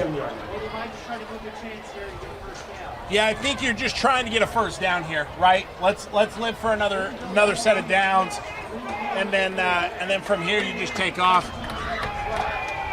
I would expect to see power or ISO here. And exactly that, but Jenkins is stopped in the backfield, and that looks like Cade Tuiono Valetti. Oh, and his team. Tuiono Valetti. Tuiono Valetti absolutely came screaming through. I thought it was Cade Johnson with that 4, but he was also there too. Yeah, they just came flying through that backside as they tried to run power, but they blew up the backside of it, and there was nowhere for the back to go. And Green Canyon's going to punt, which means that's probably going to do it, unless they do some kind of trick play here. But with the wind swirling, and the punt is low, and that's going down, and he just jumps on it at the 11-yard line, and so that sets up Springville in prime field position once again. Probably the last drive of the game, I would guess, because on that first drive, Springville had great field position on that strip sack fumble. Yeah, if you're Green Canyon where we're at here, right, there's 2 minutes left, but you're in a tough spot. You're playing up a classification. You're playing an absolutely stout offensive line and great running team. You should be thrilled with how your defense played today. Absolutely. Your offense showed flashes. Again, I feel like I'm saying the same thing I talked about with Granger last week. Defense was really good. Offense just needs to find some more consistency. You find that, you'll be able to make a great run. And it looks like we've got a little. Now Fau is in for a designed run, and he's going to get clear down to the 3. Did that not give you Ben Moa vibes? It did. Holy cow. It did. The number 8 in the backfield. Yep. The absolute just monster human being. Yep. And then the athleticism to just bounce off the tacklers. Fau just ran over dudes on his way down to the 3-yard line, it looks like. So 2nd and 1 at the 3. I feel like we are in circa 2004 Utah football. Yeah. As now Ufahu's going to run that one into the end zone. Touchdown! Tua Nahufahu for 6. And Springville puts the nail in the coffin on this one. Oh, whoa, did we see colors? There's colors in the lights. I knew it. Wow. Okay, see, I'm a fan. I like it. All right. Yep, I like the colors. I think it's fun. Yeah, I'm pretty easily convinced. Well, that was pretty easy for them to convince you. Yeah, well, like I said, I'm just easily happy, I guess, is maybe that's giving me too much credit. I don't know. Oh, the fake. Halverson's going to run to the 5, into the end zone for the 2-point conversion. That one might sting a little bit. Yeah, that one hurts a little bit. Also, Halverson's got some speed. He's got some wheels for a taller guy. Yeah, wow. He scooped that and spun, and he just took off the edge there. Halverson's listed at 6 foot 205. Yeah.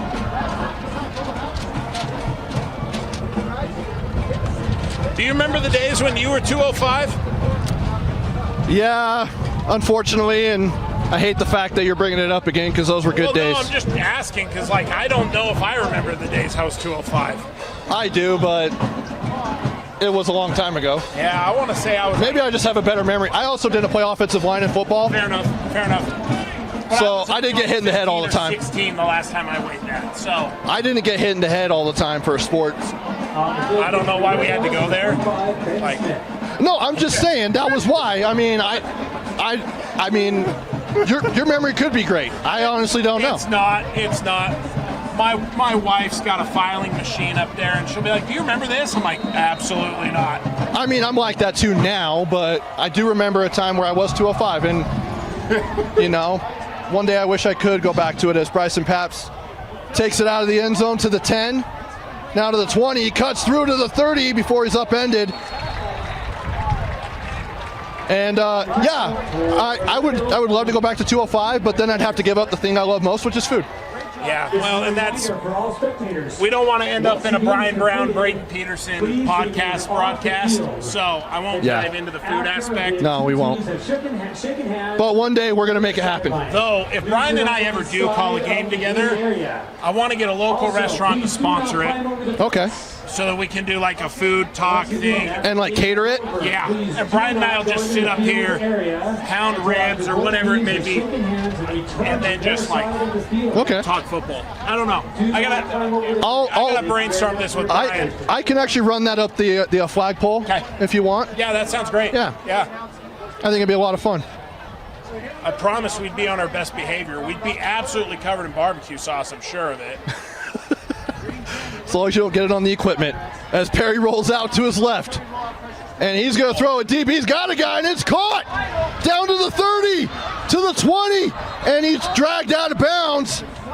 Edelman, what a play. Edelmayer. Edelmayer, thank you, sorry. Oh, you're good. We've seen him get behind the defense a couple times. Again, you're seeing this arm that Coach JT has mentioned a couple times about Carter Perry. He's got the ability to make the explosive plays. We've seen him multiple times today. It's just the consistency of it happening over and over again. So now that sets him up into the red zone. 1st and 10 at the 16. Here's Perry trying to get into the end zone. He throws it deep and caught. Touchdown! That is number 2. That is Hudson Peremski for 6. What a throw. Peremski was all by himself on the bottom side of the field, and all Perry had to do was just loft it into that front corner of the end zone, and touchdown Green Canyon in under, 10 seconds? Yeah, it's 2 plays. Yeah, that was phenomenal. Really quick drive there, and hey. Coach Ely is probably thinking, why couldn't we have done this earlier? Hey, yeah, for real. That was quick. Oh, and now the snap is bobbled by the holder. And so PAT's no good. Long snapping is one stressful position. Have you played it? I did. Was an offensive lineman in college, long snapping for punts. And I can just remember that my punt coverage was probably subpar. No, subpar would be good, right? Technically. Mid?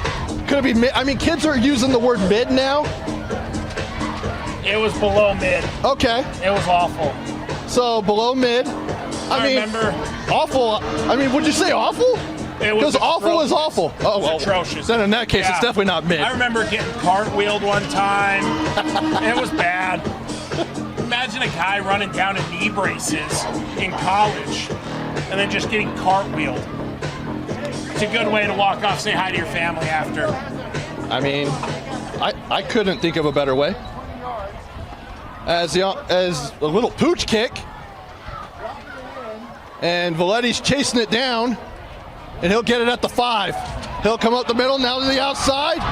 And he's got some room. He's at the 30, to the 35, and he's dragged out of bounds at the 40. They'll probably mark him at the 39, but either way. Absolute stud.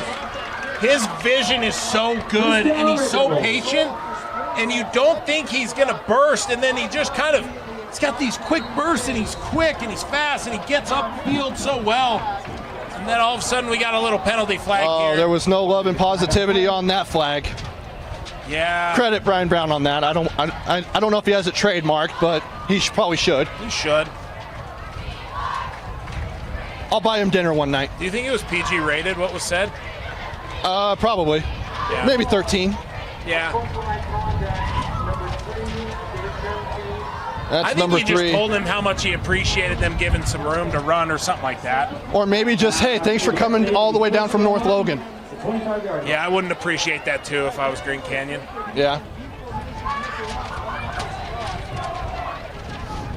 Man, this wind is swirling. 1:15 to go here. And Halverson's back in, Bo Halverson. Give it to Trayton Harris. And he'll get one few more yards. play, it looks like. Or will we get 2? We'll probably get 2. As now the score is 27-9, 55 seconds and counting on the game clock as Halverson comes back out with the play call.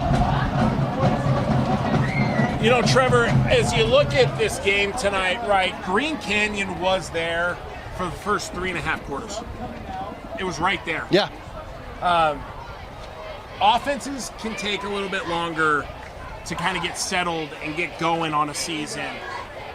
But the beautiful thing for them is you can see the flashes. You see the big play potential. They've got great receivers. And I think, you know, as they continue and they get into region play, they're going to be a really dangerous team that schools in 4A are not going to want to see. Yeah, I mean, just coming into this game, the Deseret News put out a coaches poll, you know, prior to the season, and they were picked to finish 5th in Region 11. I think that they can, I think that compared to this region, I think that they're better than 5th place. I would agree. I think that team has everything in front of them going into region here in 2 weeks. They have one more big test going up against Pleasant Grove. Coach Tauili, I do think an Airbnb investment may be worth it. Yeah. If you keep doing this, but I'm excited to see how their season turns out. And then Springville is just, they're huge. They are really, really inevitable. Like, they will get you. Braden, I'm going to put you on the spot. Give me your player of the game. Player of the game is going to go to, I think the change of the game was the pick, our tip 6. Tip 6, okay. Yep, tip 6 was the game-changing play, and I think the game was put out of reach by Valetti again. All right, so any final thoughts before we sign off tonight? I think, you know, we said this already once, but Springville is going to contend this year, and I think it's because of that offensive line and that defense, right? They are stout. I do think they need to become a little bit more multiple on offense to be able to make a long run. But they have the base and the foundation of what a great championship team is. It's defense and running the ball. So Green Canyon will drop to 0-2. They will play Pleasant Grove next week in PG next Friday night. For Springville, they will move to 2-0, and they will just head up I-15 just a little bit to play Provo next Friday night. For Josh Dodge on camera, for Braden Peterson, I'm Trevor Allen. Thank you so much for tuning in, and we'll talk to you next week here on the Rewind Sports Network. Good night.